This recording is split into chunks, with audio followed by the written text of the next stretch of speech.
Cette émission est une réalisation de TCBH, propulsée par Derry Télécom. L'ameublement de la saison 2 de l'émission Place aux aînés est une gracieuseté de Meubles Tardy.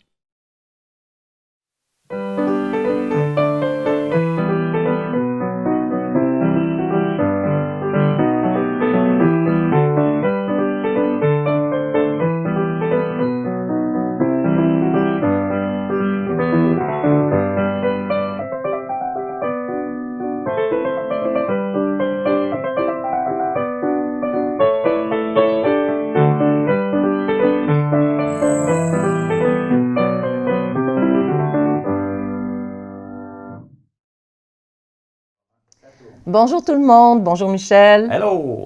Ça va? Oui, toi? Oui, ça va bien. Pour cette 4e émission, nous avons la chance d'avoir Mme Julie Boucher qui vous parlera des objectifs du Centre d'assistance et d'accompagnement aux plaintes du Bas-Saint-Laurent.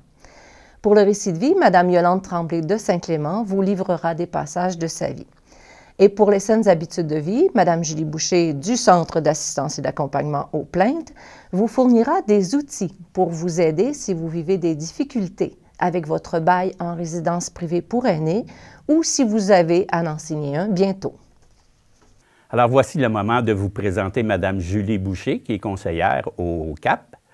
J'ai rencontré Julie afin de connaître l'aide qu'elle peut vous apporter si vous souhaitez porter plainte pour les services reçus au niveau du réseau de la santé et des services sociaux.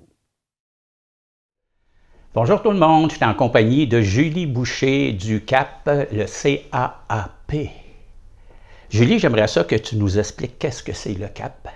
Oui, bien, le CAAP, il y a beaucoup d'acronymes dans le réseau de la santé. Donc, le Centre d'assistance et d'accompagnement aux plaintes du Bas-Saint-Laurent.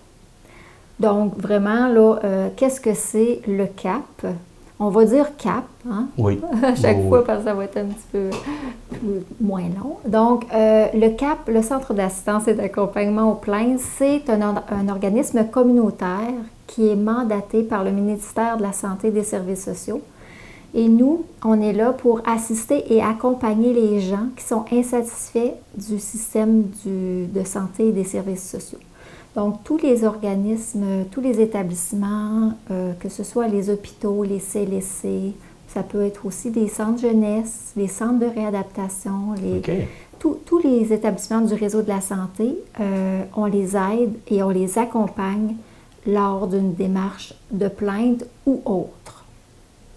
Est-ce que ça comprend aussi des organismes communautaires comme les CAB, si tu as une plainte à formuler à ces niveaux-là aussi? Oui, les organismes communautaires sont inclus également dans le réseau et aussi les résidences privées pour aînés. Oui, ça j'espère.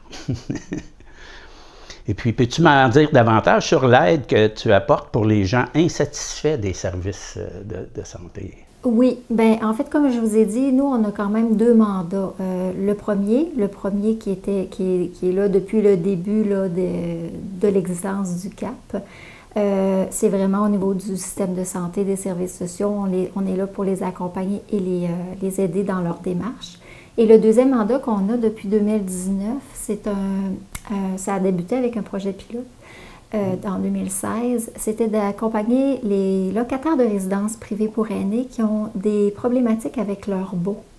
Mais je vais pouvoir en parler davantage là, un petit peu plus tard dans l'émission. Donc oui, au niveau de notre premier mandat, qu'est-ce qu'on fait? On parle de 3 services, on parle d'information. En fait, le premier volet, c'est l'information.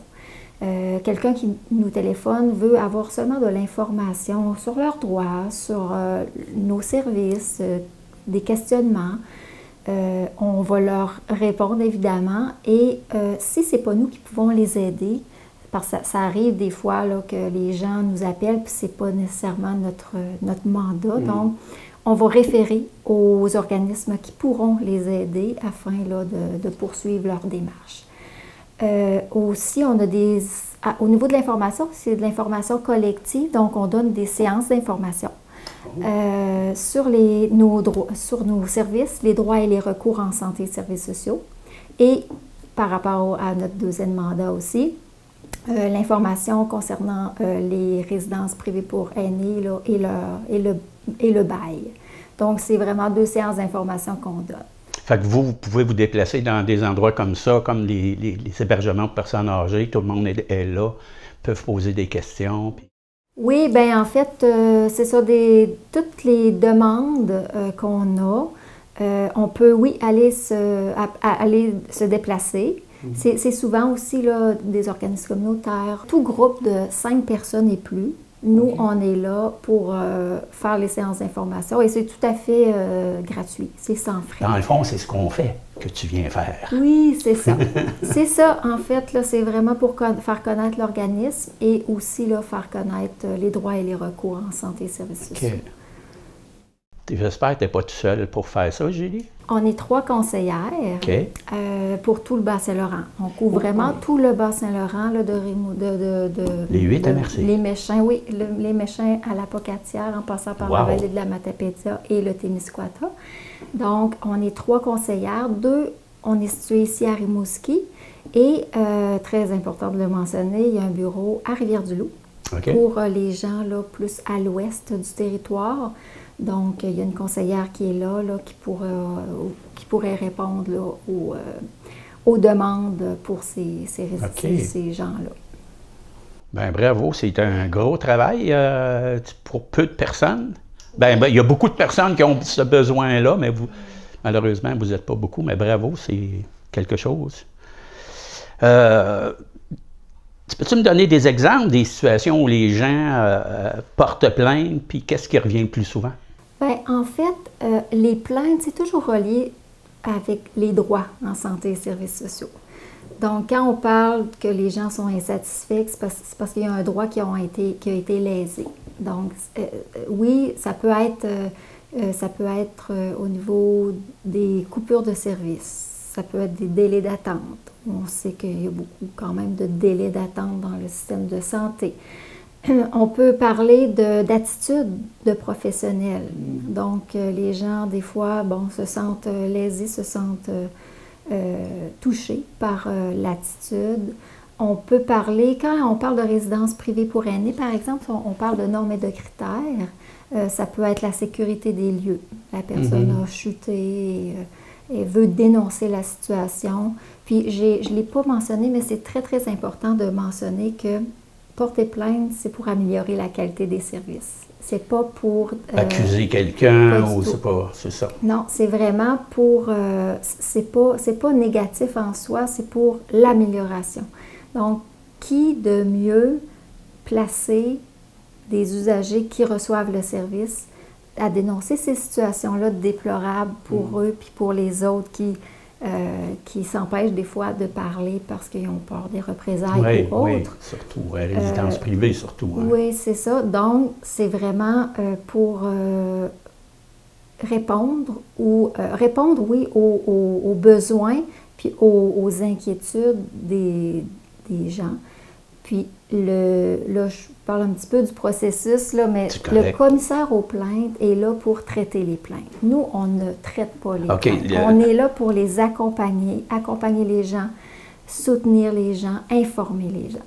Le commissaire aux plaintes est là, lui, pour traiter la plainte. Lui, le commissaire aux plaintes, il ne fait pas partie du CAP? Non, nous, on est indépendant du réseau.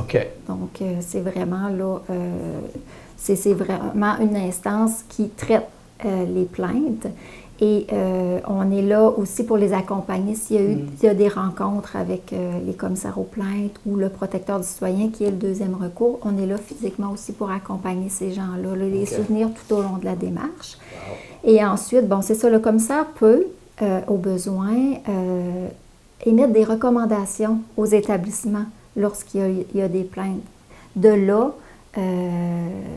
l'amélioration qui puisse être apportée dans les établissements après une plainte. J'ai lu quelqu'un qui veut porter plainte, qui a vu une situation de maltraitance. Comment qu'on fait? En fait, je vous dirais, là, il y a 2 volets à votre question. Prioritairement, ce sont les usagers qui reçoivent le service qui peuvent porter plainte dans le réseau de la santé. C'est sûr que si les gens ne sont pas utilisateurs de services, mais ont vu une situation déplorable, peuvent le signaler. Donc, ils peuvent faire un signalement. Donc, il y a un petit peu de différence là, entre une plainte et un signalement, mais toute personne peut signaler des situations déplorables au commissaire aux plaintes pour qu'il puisse analyser là, la situation. OK, ça ne passera pas par vous, là? Oui, nous, on est OK. là aussi pour les accompagner dans cette démarche-là. Donc, quelqu'un qui ne veut pas se nommer nécessairement, mais qui veut vraiment mentionner quelque chose qui a été témoin ou qui a vu, peut le signaler. Et nous, on fait le même processus là, qu'une plainte. On clarifie avec lui, avec la personne, on l'aide à rédiger sa lettre de plainte, son signalement. Et c'est ça, on la suit tout au long de sa démarche. Wow, c'est important, là, ce que vous avez mentionné. Oui, puis là, vous m'avez dit maltraitance. Dans le fond, c'est que oui, ça fait partie là, d'un signalement qui peut être fait, sauf que la maltraitance aussi, nous, on est quand même un organisme là, qui est assez impliqué là, dans des comités maltraitance de la région, que ce soit local ou régional. Et notre rôle dans tout ça, en fait, comme organisme, c'est vraiment de repérer les situations maltraitantes. Donc, c'est sûr que les gens qui nous appellent, c'est toutes des situations différentes qu'ils vivent. Puis, nous, on est toujours à l'affût de la possibilité là, que cette personne-là vive la maltraitance. Donc, on est toujours à l'affût de ça. Puis, on prend les moyens là, pour échapper cette personne-là. Là. Donc, il y a des choses à faire. Il y a des lignes, des appels téléphoniques à faire, soutenir cette personne-là. Donc, on essaie là, de repérer ça, puis de faire en sorte là, que cette personne-là soit aidée là, par la suite. Vous les abandonnez jamais, si je comprends bien, peu importe le cheminement qu'il y a à faire, même faire un suivi après. Puis... Oui, tout à fait. Le suivi, même après la conclusion, admettons que la personne fait une plainte, reçoit une conclusion du commissaire aux plaintes. Nous, on est encore là pour vérifier là, son niveau de satisfaction et de voir si elle poursuit dans la démarche ou non. Puis c'est toujours la personne qui décide, c'est jamais nous. Nous, on est là pour l'aider, la soutenir, mais ses décisions, là, ça va être ses propres décisions qui va faire foi là, de la continuité de la démarche. Ça doit coûter cher de demander vos services, hein? Non, c'est tout à fait sans frais, puis c'est confidentiel, évidemment, là, mais il n'y a aucun frais pour recevoir nos services. Julie, comment on fait pour te rejoindre, toi ou une de tes collègues? Bien, en fait, pour nous rejoindre, on a, comme je le disais tout à l'heure, on a un bureau à Rimouski. Le numéro de téléphone est le 418-724-6501. Et je vais vous donner le numéro sans frais qui, partout au Bas-Saint-Laurent, là, vous pouvez nous rejoindre au 1-877-767-2227. Il y a toujours, on a un beau site Internet aussi, vous pouvez aller le visiter au www.caapbsl.org. Et il y a toujours le courriel aussi à soutien@caapbsl.org. On a aussi une page Facebook là, pour les habitués. Bien, merci beaucoup, Julie. Ce fut fort agréable et j'ai appris beaucoup de choses. Je te remercie beaucoup. Bien, ça m'a fait plaisir. Alors, merci beaucoup, Julie, pour ta générosité lors de cette entrevue. Ça fut une belle rencontre instructive. Bravo pour ton travail encore une fois. Soyez à l'aise de communiquer avec elle. Je suis heureuse de vous présenter une dame d'exception de notre communauté de Saint-Clément. Il s'agit de Mme Yolande Tremblay. Elle est une citoyenne très engagée, mais aussi une mère, une grand-mère et une ex-mairesse. J'ai eu le bonheur de la questionner pour vous. Nous avons le plaisir de nous retrouver à Saint-Clément chez Mme Yolande Tremblay, une fière clémentoise qui s'est fait connaître à travers toute la MRC par son implication. Bonjour Yolande. Bonjour Christiane. Merci d'avoir accepté l'invitation de Place aux aînés. Ça fait plaisir. Alors Yolande, peux-tu nous parler un peu de ta famille, de ta grande famille, tes frères, tes sœurs, la personnalité de ton père, ta mère? Ça me fait plaisir. Mon père, c'est Albert Tremblay, ma mère, Marguerite Roy. Et ensemble, ils ont eu 15 enfants. 9 garçons et 6 filles, dont j'occupe la 7e place. Mon père était un travailleur à tout casser. Il a exercé 3 métiers dans sa vie. Pour commencer, il était forgeron. C'était l'époque où les chevaux faisaient beaucoup de choses sur les terres. Ensuite, lorsque les tracteurs sont arrivés, ils ont été obligés d'envisager autre chose. Ils se sont achetés une ferme parce que ma mère aussi voulait élever ses enfants dans un grand espace. Et ça la comblait beaucoup.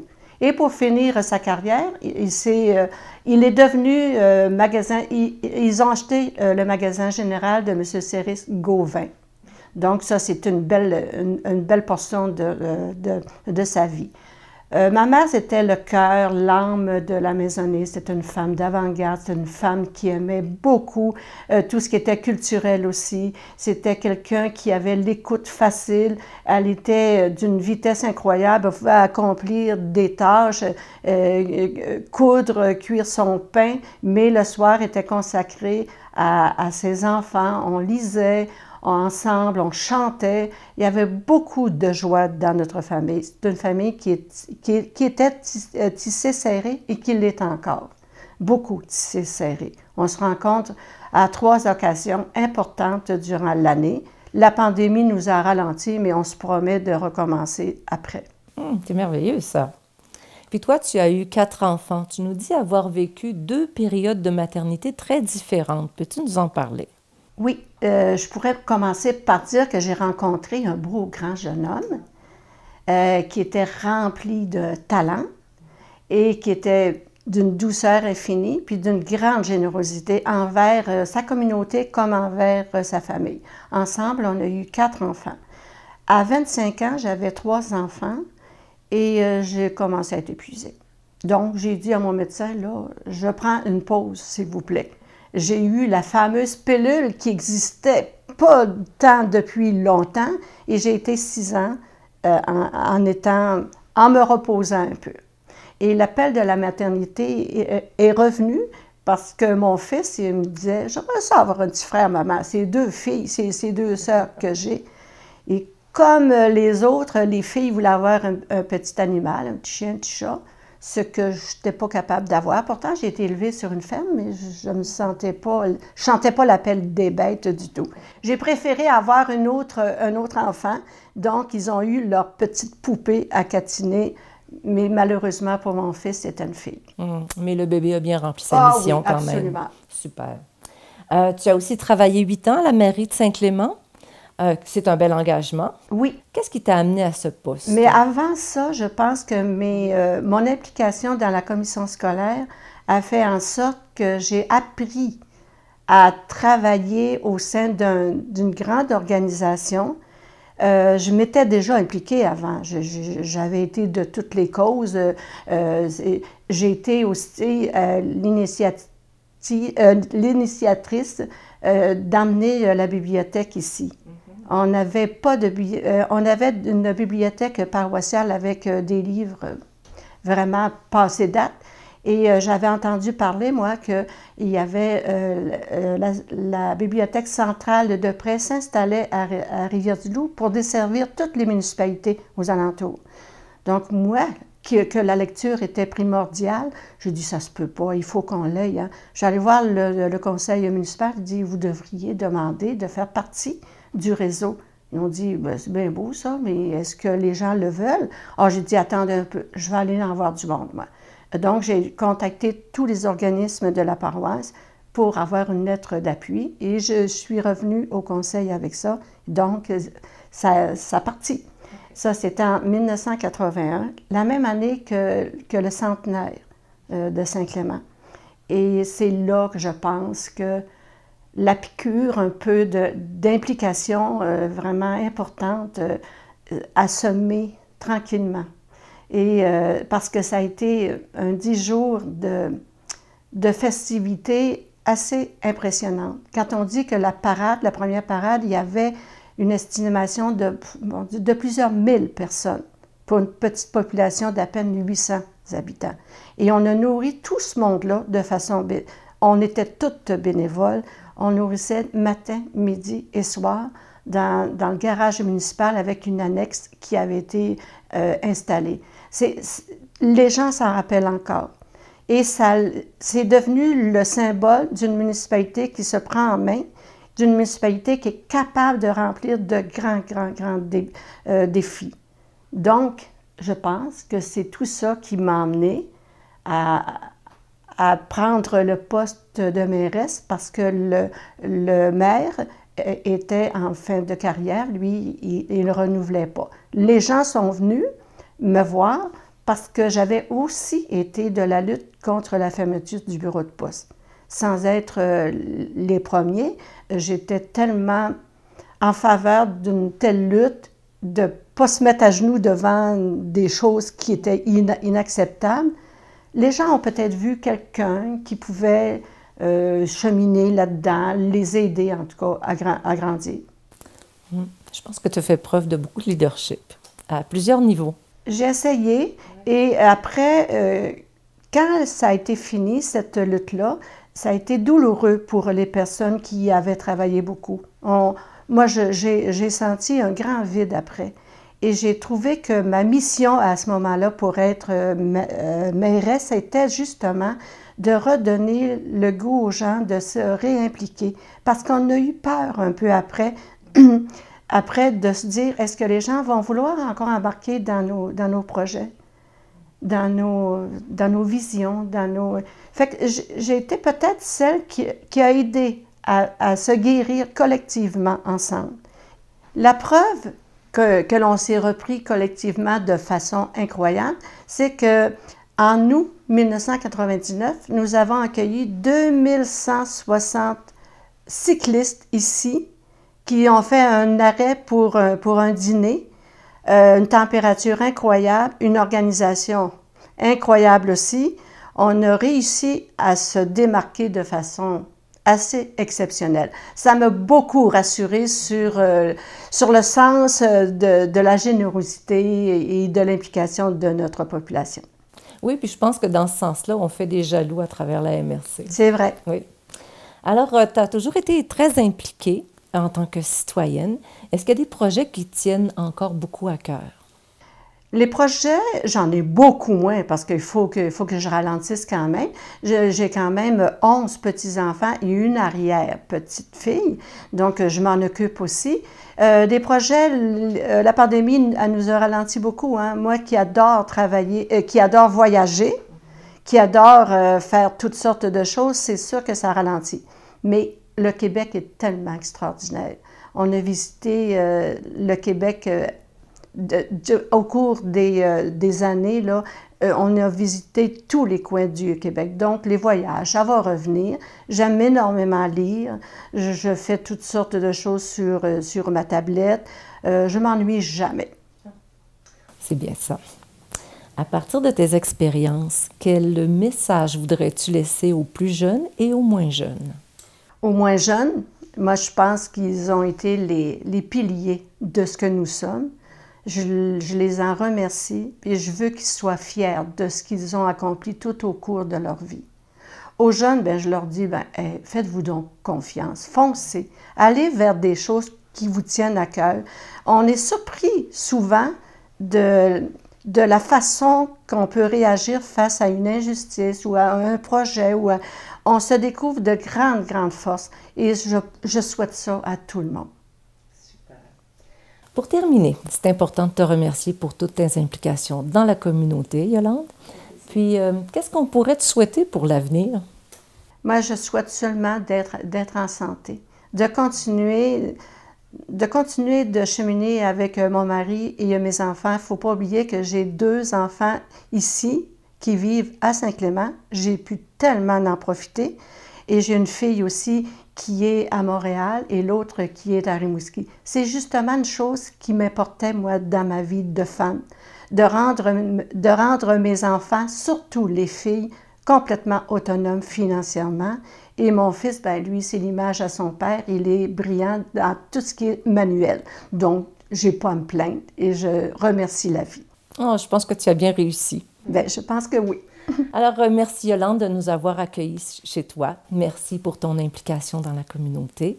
Puis merci d'être la personne enthousiaste qu'on connaît ici à Saint-Clément. Merci Yolande. Merci Christiane, c'est bien gentil. Merci Yolande de nous avoir accueillis chez toi. Je suis certaine que ton témoignage va inspirer plusieurs femmes de notre région, les inspirer à se faire confiance, à prendre leur place et à accepter de relever des défis comme toi, tu as su si bien le faire. Comme mentionné dans la première partie, le Centre d'assistance et d'accompagnement aux plaintes peut vous guider au niveau du bail.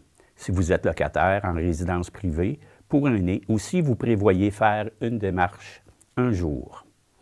Soyez bien à l'écoute car elle vous donnera des informations au niveau d'outils qui pourraient vous aider.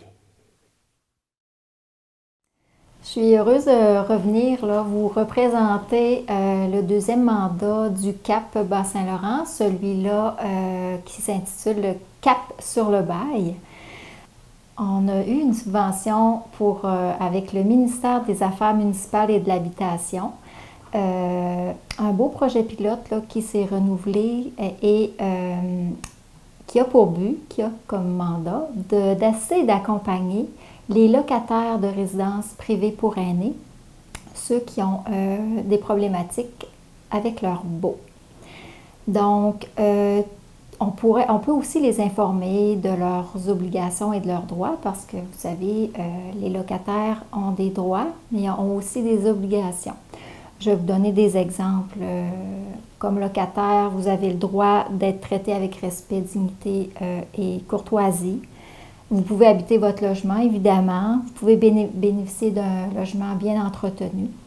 Mais vos obligations également, bien évidemment, le premier, c'est de payer votre loyer hein, et aussi d'assurer une propreté de votre logement. Donc, c'est beaucoup, là, les droits et les obligations, là, il y en a quand même plusieurs. Donc, nous, on est là pour informer les résidents, les locataires de résidences privées.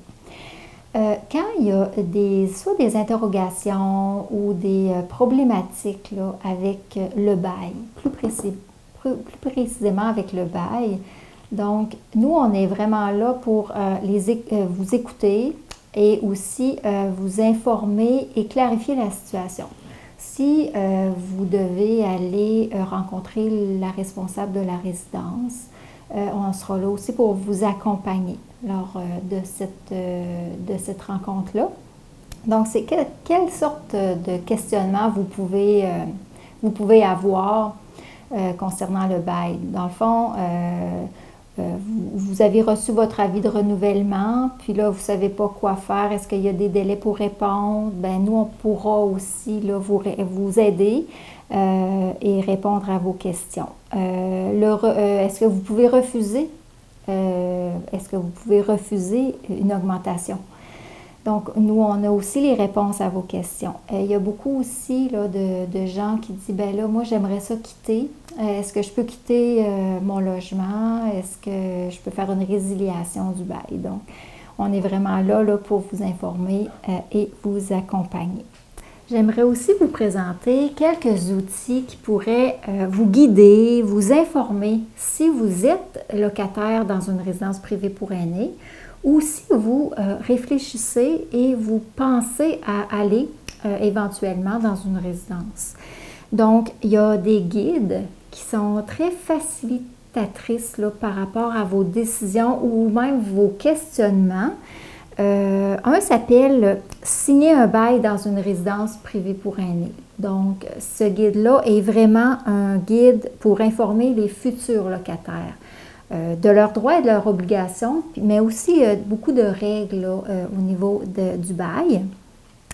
Et l'autre guide, être locataire dans une résidence privée pour aînés, lui, c'est vraiment pour informer les locataires. Là, vous demeurez déjà dans une résidence, vous avez déjà signé un bail.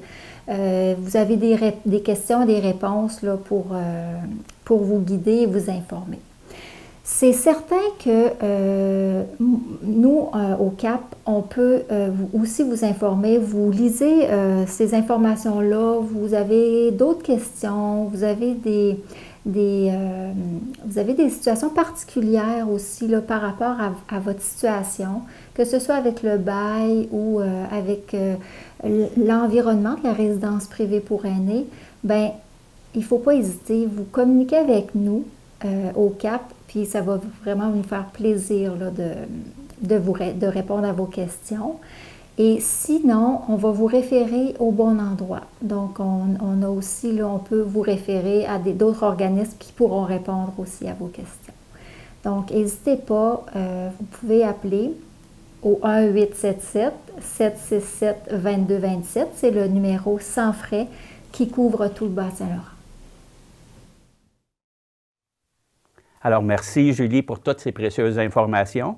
Si vous voulez avoir des brochures que vous avez vues, vous pouvez appeler le CAP Bas-Saint-Laurent pour les commander gratuitement. Encore une émission de Place aux aînés qui se termine. Souhaitons que vous l'ayez appréciée. Dans la prochaine, vous entendrez parler du Centre de prévention du suicide situé à Rivière-du-Loup avec Mme Véronique Morin, responsable. Pour le récit de vie, Mme Linda Gagnon de Saint-Médard vous parlera de son parcours qui l'a préparée à devenir mairesse de son village. Et pour les saines habitudes de vie, on vous invite à une séance karaoké avec Jocelyne. Yeah! Alors, au revoir Michel, Bye, et à bientôt tout le monde. On se pratique pour chanter.